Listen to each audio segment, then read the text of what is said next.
What's up, Grizz Nation? I am Megan Triplett. I got John Roser on the other end, but today we have a special 3-point stance presented by Mountain Dew. We have Grizzlies center Gorgui Dieng. He is with us. He's in Memphis. Gorgui, first, we just want to say, how are you? We haven't seen you in so long. Yeah, I'm good. Thank you for having me in the show. I'm good. I've been here since I got traded, staying in Memphis with my family throughout all this pandemic, but I'm good. That's great, Gorgui. I feel like Grizzlies fans didn't get that much time to get to know you because you were literally only here for almost over a month before the whole shutdown happened. So far, what are your thoughts overall about Memphis, Tennessee? It's exciting. We got young players, great players, and the organization, they cool, coaches, staff members. I love it. I love everything here, and the city's Hey, let me ask you, because if I'm not mistaken, didn't Josh Pastner, when he was the head coach of the University of Memphis, didn't he kind of recruit you? Yes. Okay, I thought so. Did you ever come on a visit though? I don't know if you ever. I can't remember if you ever took a visit. No, I didn't come. I didn't come to visit here. Well, look, it comes full circle because now you are here in Memphis. You got that Grizzlies T-shirt on. But as the world has been going through this COVID-19 pandemic, what have you been up to, and what have you been doing to kind of stay in shape, work out, and just kind of help us all stay sane in all this? Yeah, I just play basketball. Just go to the gym, shoot on my own, ride a bike, lift weights. You gotta find something that just keeps you busy. I have my 5-year-old kids. We play soccer sometimes. Yeah, that's pretty much it. I've always said that basketball players need to play soccer because if you look at some of the all-time greats, what do they like? Whether it's Kobe Bryant, whether it's Hakeem Olajuwon, they got in common, and they of course they grew up overseas. They all played soccer, and if you play soccer and then you play basketball, you're going to have great footwork. Yeah, it's important. Like the way if you can play soccer, I think that will help you. That will help you on the basketball court. Something, I know you said you've been staying in shape and, playing soccer with your kids, but something that you've been very, very vocal, especially on Instagram during this time, is all your charity work with your foundation and what you've been able to do to give back, especially with COVID-19, and to your native country of Senegal. What kind of have you seen these last couple of months that's really helped you, and why was it important for you to give back? It's important, to help your community. It doesn't matter where you're at. Mm-hmm. I think even before, I have been very helpful with my country, even before this pandemic. But I think when COVID-19 hit, everybody needed help. Here, Africa, everywhere in the world. But I think that was very important to me to help them with some equipment, because you have to be protected before you help the patients. Mm-hmm. So I sent them some equipment that they can use, so the doctors and the nurse, whatever, they can protect themselves. And the second plan was like, okay, everything is shut down, so how are they going to eat? Like, it's not a rich country that people can just stock food at their house. But, it's a poor country. So my thing was like, okay, now I'm going to find a way to provide food also for people that they can eat while they are home staying. Because if they don't have that, they're going to go outside, and if they go outside, the virus will spread. So my goal was to keep them in and just feed them and make sure they are good. Gorgui, I can't remember if I'm reading, if I read the story, if this was the exact quote, but I think it was from when you were in Minnesota, that one of the Timberwolves writers wrote about you and, said, basically when Memphis was asking, what kind of guy are we getting? Grizzlies fans were asking, they said, this is the kind of guy you're getting, that you're the kind of guy that if you got $10, Well, like 9 of it's going to other things. 9 of it's going to other people to help other people who may be less fortunate. And just who instilled that in you, or was it a group of people that instilled that in you, and those kind of values and the the wanting to help other people? I'm very blessed to have good parents. I think everything is start with the foundation. If you have good parents, they can, they introduce you to the world and teach you. Everybody have different road, and I'm very blessed that God blessed me with good parents. I think they teach me everything I know. I grow up see my pops helping people, my mom do the same. So that's the only thing I know. And your foundation, 2020 makes 5 years. When you look at starting it back in 2015 to now, kind of just what are the memories that you cherish the most? I think when we renovate the hospital in Jamnyadjo in Dakar, that was very touching, because a lot of kids die there a lot of babies when their parents give birth, either the parents pass away or the babies. So when I helped them with some medical equipment, that was very touching. No, since then, they don't even have oxygen mask there.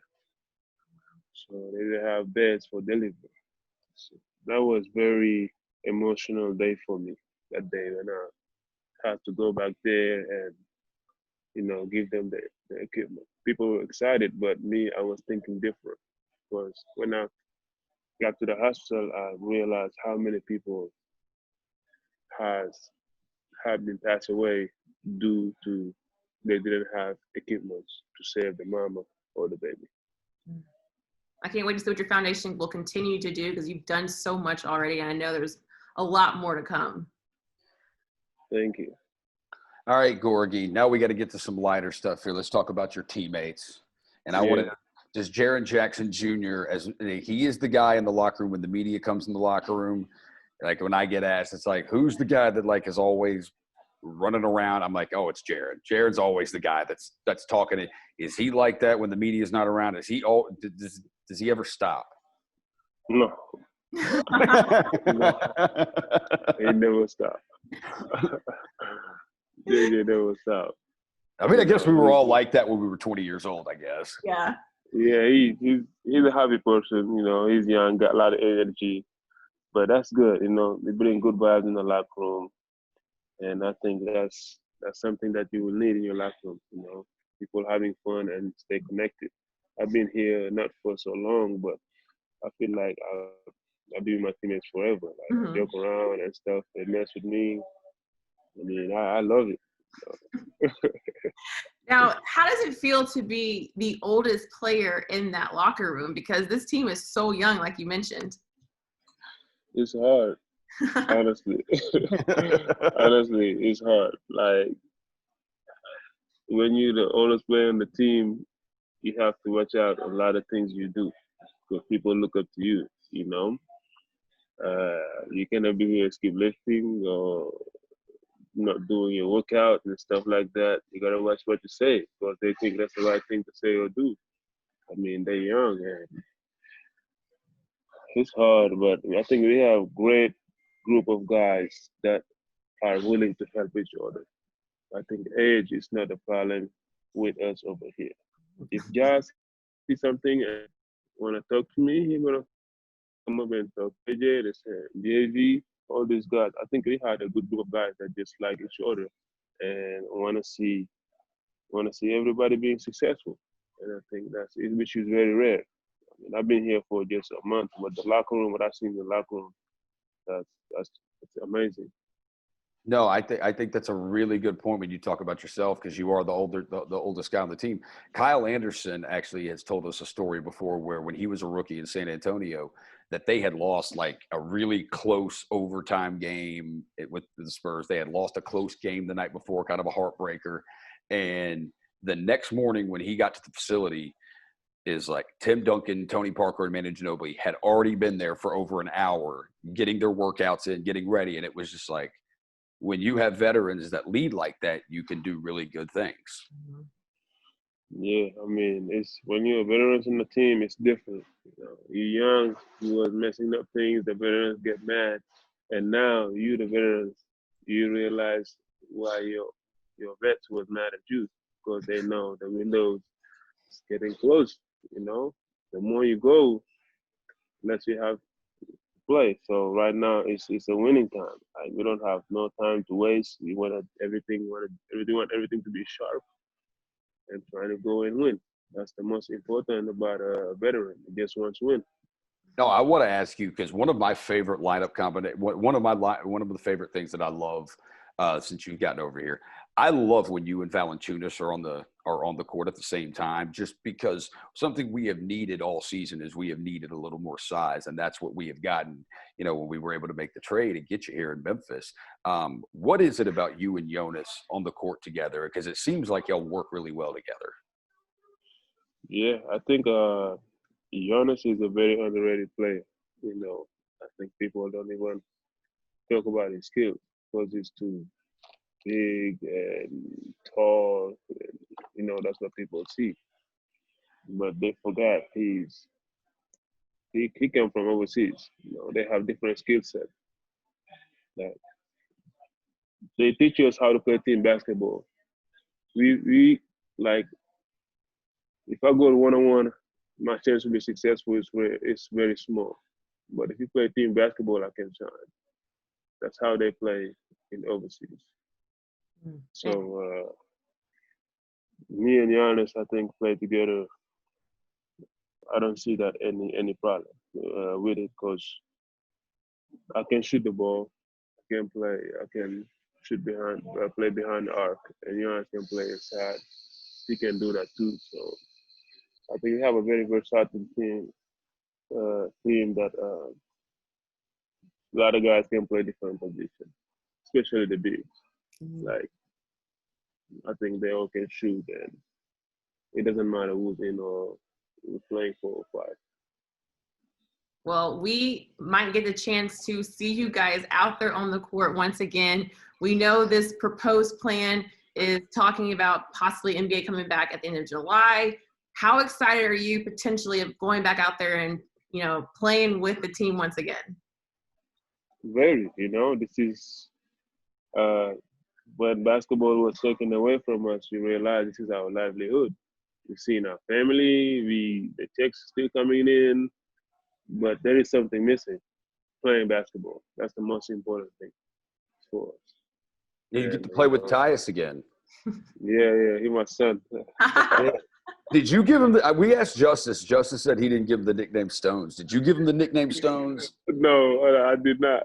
We got to find out who gave him that nickname because I love it.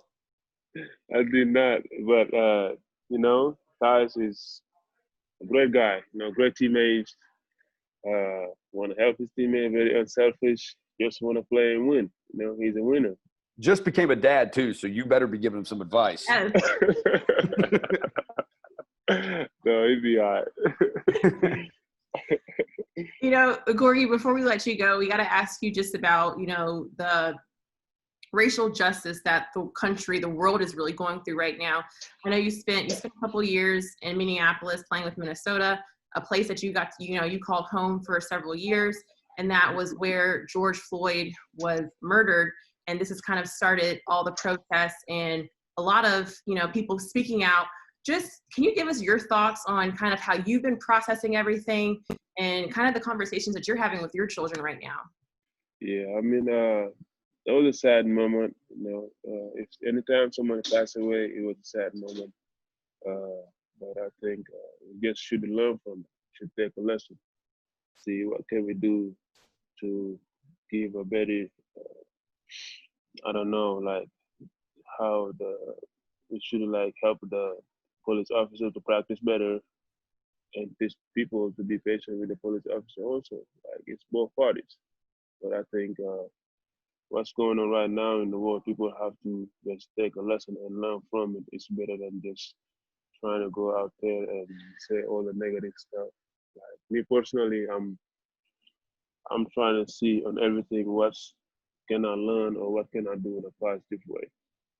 I think in order to be out there, say or do some great stuff, I think it's more important to talk with the authority of your community and make the change that how the police officers or whatever people can practice to do better next time.